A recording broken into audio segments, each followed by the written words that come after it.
जब आप सुबह उठते हैं तो मन भारी और धुंधला महसूस होता है, जैसे सोचने की शक्ति धीमी पड़ गई हो और हर दिशा में भटकाव और द्वंद्व आपका मन घेर लेता है। इस मानसिक कुहासे का कारण हमारे चारों ओर का शोर शराबा, असंयमित विचारधारा और असंख्य विक्षेप हैं, जिनसे हमारा मस्तिष्क कभी भी सही तरीके से सोचने का अभ्यास नहीं कर पाया। यह सच है कि मानसिक स्पष्टता जन्मजात नहीं बल्कि इसे बनाना पड़ता है। जैसे एक योद्धा अपने तलवार को धारदार बनाता है, वैसे ही हमें अपने विचारों को प्रशिक्षित करना होता है। प्राचीन स्टोइक विचारक जानते थे कि सच्ची शक्ति अपने मन को नियंत्रित करने में है, न कि अपने ही विचारों द्वारा नियंत्रित होने में। एक समय का सम्राट जिसने रोम के साम्राज्य की जिम्मेदारी उठाई ने समझा कि यह शक्ति अपने मन को कठोरता से परखा और इल्यूजन, भय और विक्षेपों को काटते हुए अपने आत्म शिक्षण का अभ्यास किया।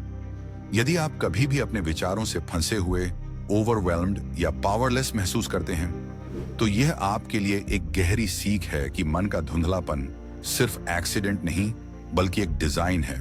वास्तव में यह आज के समाज का एक षड्यंत्र है कि हमें डिस्ट्रैक्शन में रखा जाए ताकि हम अपने वास्तविक शक्ति को न पहचान सकें। जैसे मिट्टी का पानी एक बार हिलाया जाए तो धूल सस्पेंडेड रहती है, लेकिन यदि उसे स्थिर छोड़ दिया जाए तो धूल बैठ जाती है और पानी साफ हो जाता है।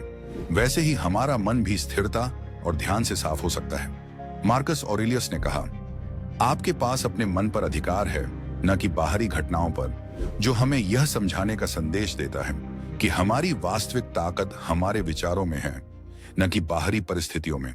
जब हम अपने विचारों को साफ करने और निरर्थक शोर शराबे को छोड़ने का अभ्यास करते हैं, तो हम अपने आप को उस धुंध से मुक्त करते हैं जो हमें भ्रम और निराशा में डालता है। यह प्रक्रिया हमारे भीतर की शांति और क्लैरिटी को जगाती है, जिससे हम अपने फैसले, अपनी प्रतिक्रियाएं और अपने जीवन का नियंत्रण स्वयं कर सकते हैं। अपने मन को स्थिर और शांत करने के लिए हमें रोजाना रिफ्लेक्शन करनी चाहिए, अपने विचारों को लिखना चाहिए और हर दिन अपने आप से पूछना चाहिए कि वास्तव में क्या जरूरी है, क्या नहीं।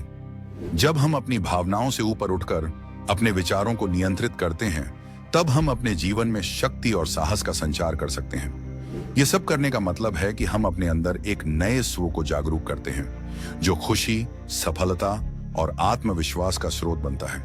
क्योंकि अंततः यही हमारी असली ताकत है, स्वयं का नियंत्रण, सही सोच और अपने जीवन के हर पल में जागरूकता।